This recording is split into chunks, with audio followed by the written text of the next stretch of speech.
The Oran Intergalactic Academy floated like a crystalline lotus in the void between stars, its living architecture constantly shifting and adapting to the needs of its diverse student body. Translucent walkways connected spherical lecture halls, where light was both illumination and information, where knowledge flowed through the very walls. It was the most prestigious learning institution in 7 galaxies, accepting only those with exceptional potential. Tracy Stone gazed out from her dormitory window at the cosmic ballet of distant nebulae. She was an anomaly here, the only unaugmented human in a place where neural implants and biotechnological enhancements were as common as clothing. Her presence was the result of a scholarship program designed to study cognitive diversity across species. Though most faculty viewed her as little more than a curious experiment. 97% failure rate, she muttered, reviewing the statistics of her final exam. The mind maze. She tucked a strand of auburn hair behind her ear and continued packing her exam bag, carefully following the strictest guidelines in academy history. The rules had been delivered earlier that morning, inscribed on living parchment that dissolved after reading. No technological assistance permitted, no quantum calculators, no neural connections, no augmented reality overlays. 1 pack of Earth chewing gum allowed, nothing else.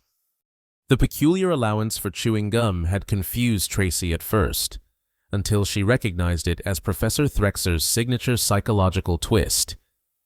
The axiomatic being was infamous for including seemingly useless items in his challenges, things that could become advantages or liabilities depending on the student's creativity. Tracy checked her wristwatch, a simple timepiece that earned Snickers from her technologically integrated classmates. 15 minutes until the final examination that would determine her future in the universe. She slipped the pack of mint chewing gum into her pocket and headed toward the examination wing. The great hall buzzed with nervous energy as students of various species gathered. Crystalline beings shimmered with anxiety, their faceted bodies refracting light in chaotic patterns. Aven students, with their 4 arms and bird-like features, preened nervously. Insectoid intellects clicked mandibles in coded communication, reviewing last-minute strategies. Tracy stood alone, the only being without a visible technological enhancement. No glowing implant indicators, no augmentation ports, no neural interface sockets adorning her temples. Just flesh, bone, and a brain unaltered except by natural learning. Attention! Professor Threxer's voice resonated through the chamber without the need for amplification. The tall, slate-gray being moved with liquid grace despite his imposing height. 4 yellow eyes arranged in a diamond pattern surveyed the assembled students with clinical detachment. Today you face the mind maze, the ultimate test of adaptive reasoning and cognitive flexibility. Each of you will enter alone. Each will face a unique configuration. The maze adapts to your thinking patterns, creating challenges specifically designed to test your limitations. His upper eyes blinked in sequence. A gesture Tracy had learned indicated serious emphasis. Succeed, and you earn not only academic recognition, but the Oran Medallion, proof that you can overcome any intellectual challenge the universe presents. Fail, and you leave with basic certification only. A holographic display manifested, showing previous students stumbling through labyrinthine corridors, their faces contorted with frustration and defeat. 97% failure rate. Threxer continued. Most cannot complete the maze within the 6-hour limit. Many emerge broken in spirit, having confronted the limitations of their cognitive processes. Tracy swallowed hard. The professor's gaze found her among the crowd. Ms. Stone, as our only unaugmented human participant, you will enter first. Murmurs rippled through the assembly. An insectoid student near Tracy clicked what translated roughly to waste of maze energy. Humans without neural enhancements cannot process spatial complexities beyond primitive levels. Tracy straightened her shoulders and stepped forward. "I'm ready." "Professor." Threxer's head tilted at an angle that suggested curiosity.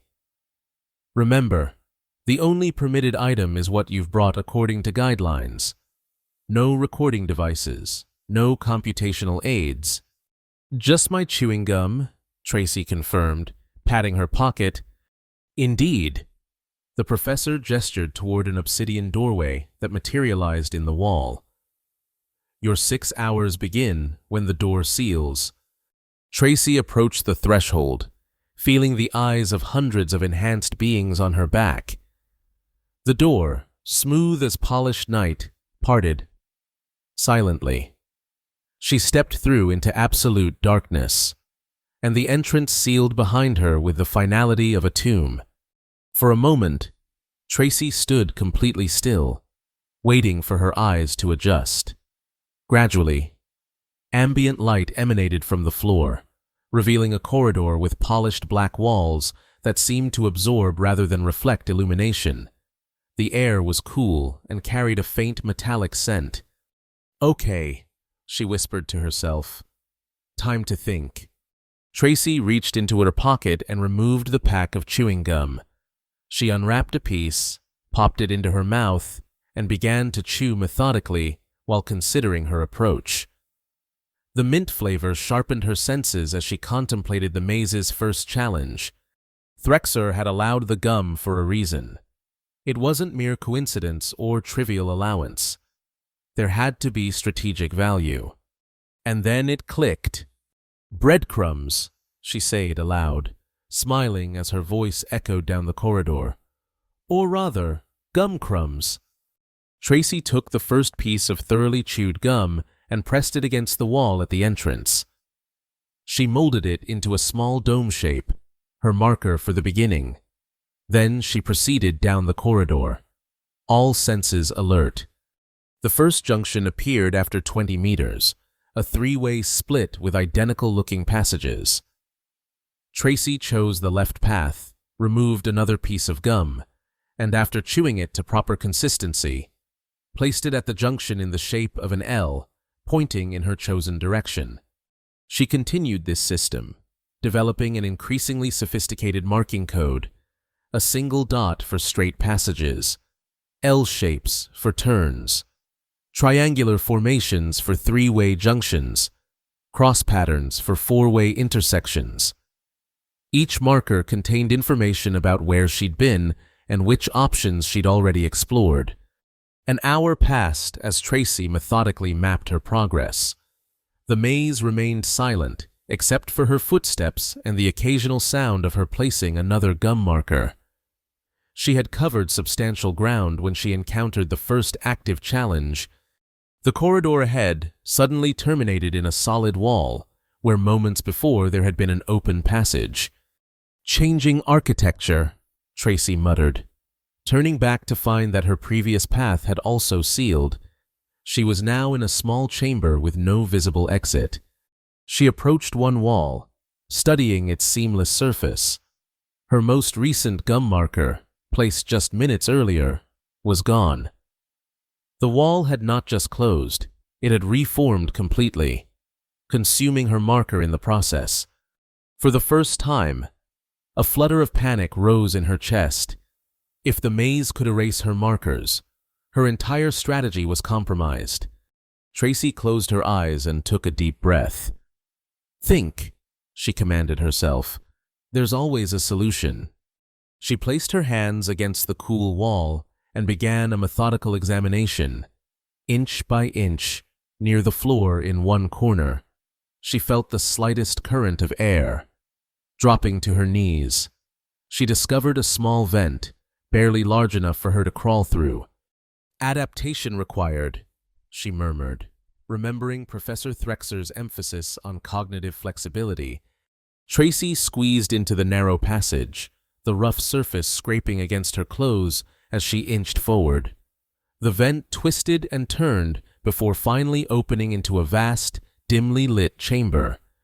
The ceiling stretched impossibly high, vanishing into darkness. Bridges and platforms hung at various levels, creating a three-dimensional labyrinth. The complexity was disorienting. Paths that seemed to lead somewhere from one angle revealed themselves as dead ends from another. Tracy retrieved her gum pack, counting the remaining pieces. 23 left. She would need to be even more strategic now. She began again, this time using her gum markers not just as directional guides, but as three-dimensional reference points. On vertical surfaces, she shaped the gum into arrow-like formations that indicated elevation changes. For bridges, she created markers with ridge patterns that showed whether the path ascended or descended. 3 hours into the examination, Tracy had mapped a significant portion of the three-dimensional section. She was making progress, but the complexity was increasing.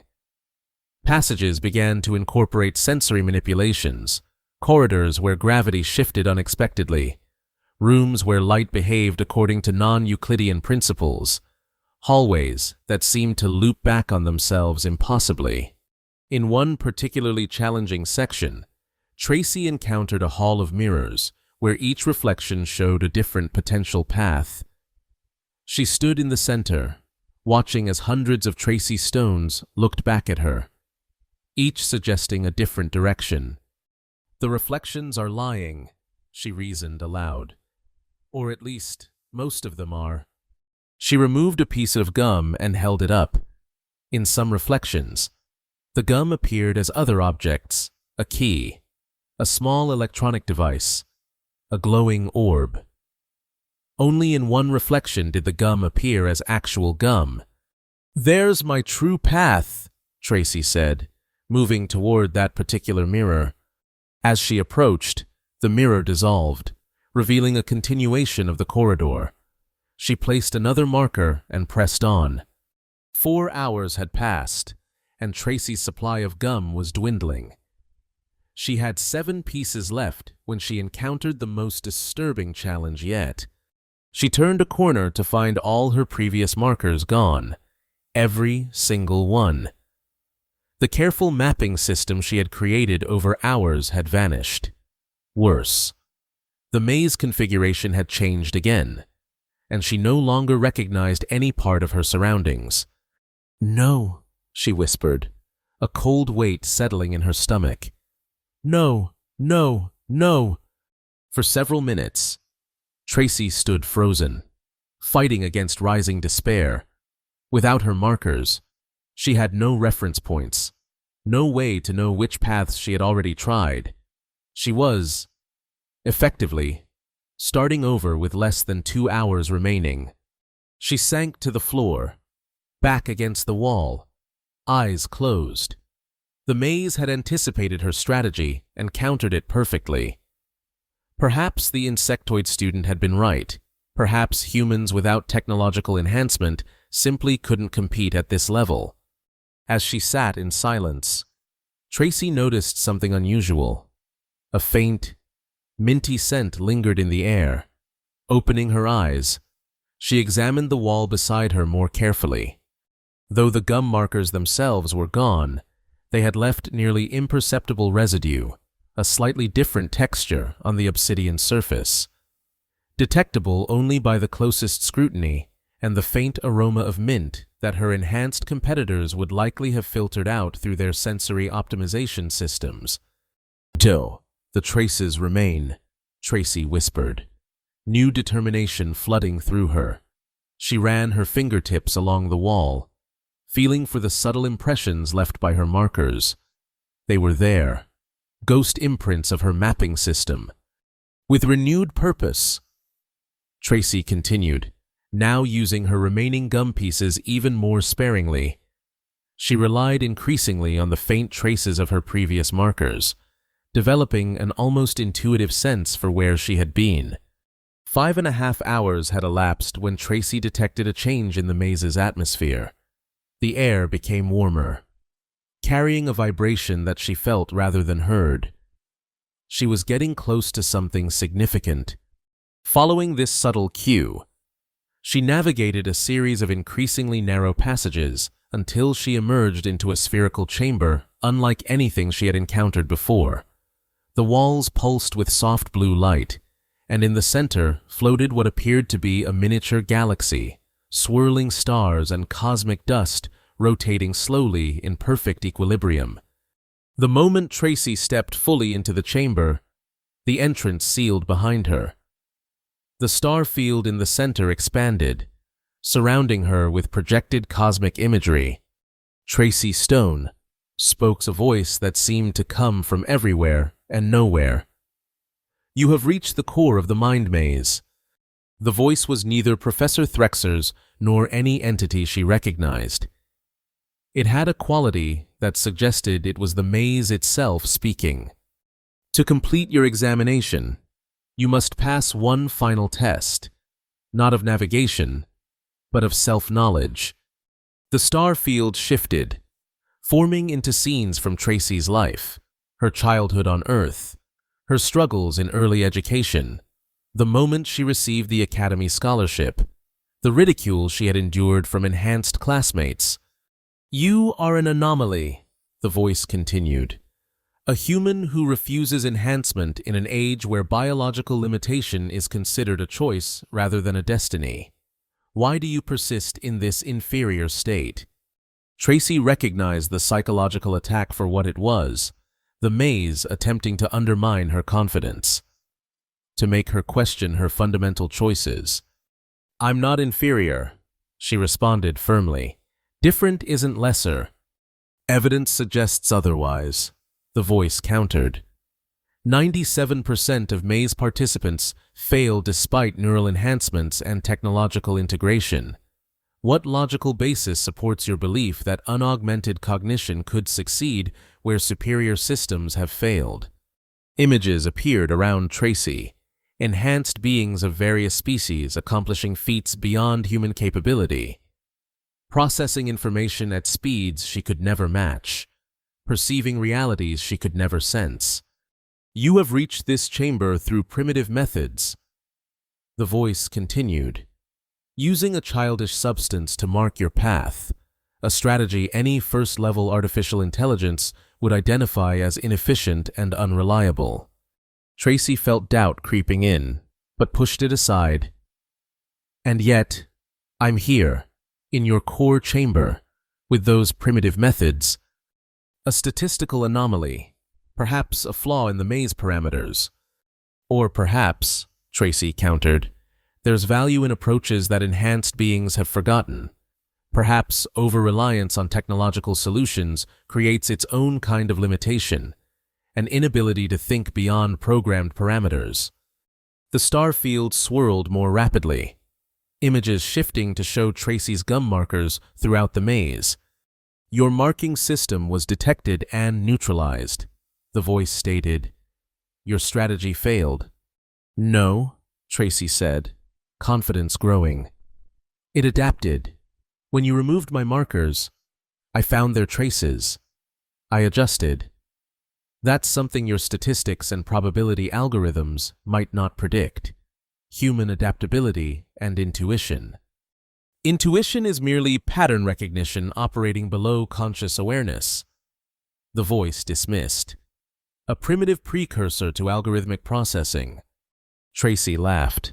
"Then why design a maze that 97% of algorithmically enhanced beings can't solve? If straightforward computational approaches were superior, wouldn't the success rate be higher?" The chamber fell silent. The cosmic imagery froze in place, then slowly retracted to the center point. "Interesting perspective," the voice finally acknowledged. A section of the wall dissolved, revealing a small alcove containing what appeared to be a control panel. Tracy approached cautiously, unsure if this was yet another test. The panel displayed a holographic representation of the entire maze, every corridor, chamber, and challenge she had encountered. Overlaid on this map were glowing points representing her gum markers, connected by lines showing her path. The visualization revealed something astonishing. viewed in its entirety. Her marking pattern had created an emergent property, a form of living data that the maze itself had incorporated into its architecture. "Your navigation strategy was unexpected," said Professor Threxer's voice, now emanating from a communication device on the panel. The maze is designed to anticipate and counter conventional problem-solving approaches. Your method introduced a variable the system classified as creative irregularity. Tracy studied the holographic display, seeing how her seemingly simple markers had created a complex adaptive pattern that mirrored the maze's own evolutionary algorithms. "The final chamber tests your psychological resilience," Threxer continued. "Many enhanced beings fail here, unable to justify their existence when their technological advantages are questioned. You defended not just yourself, but the value of unaugmented cognition with remarkable clarity." A small compartment opened in the panel, revealing a metallic disc, the Oran medallion. Its surface rippled like liquid mercury, inscribed with symbols that shifted and changed as Tracy watched.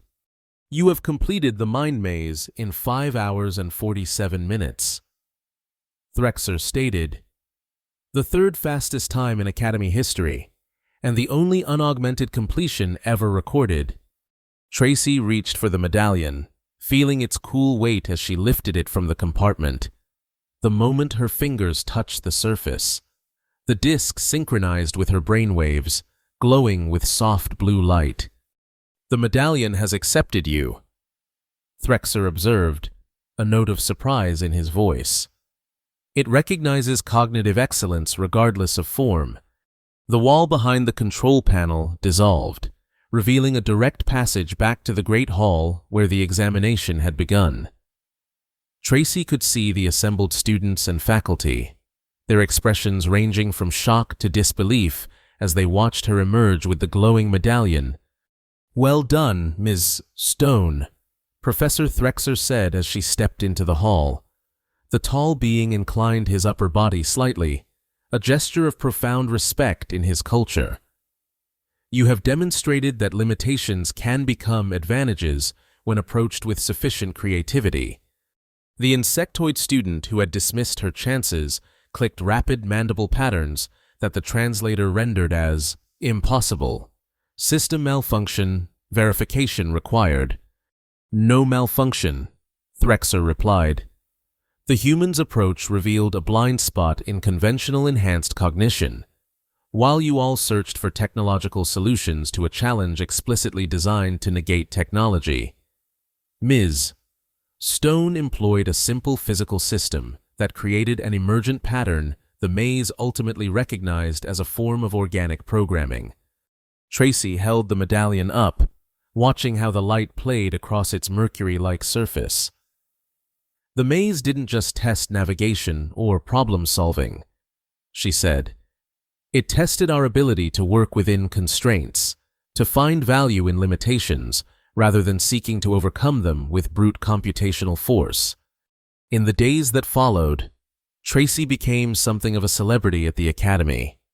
Enhanced students sought her insights, curious about the unaugmented perspective that had succeeded where their technological advantages had failed.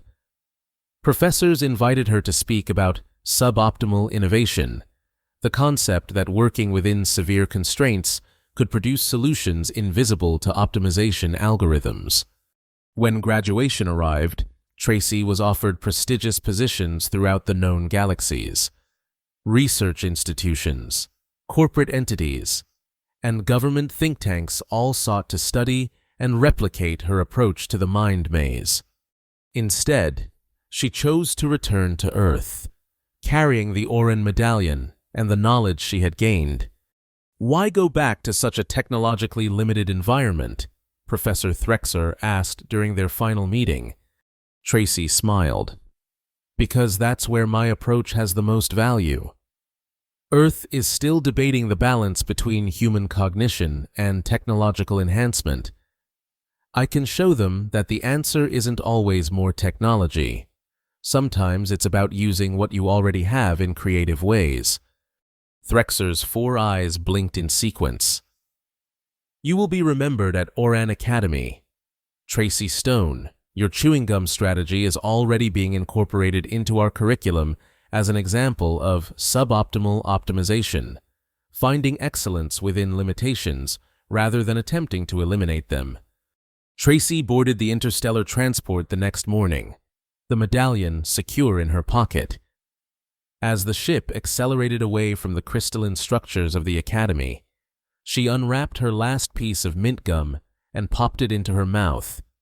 The taste reminded her of the maze, of dark corridors and mirrored chambers, of moments of doubt and triumph.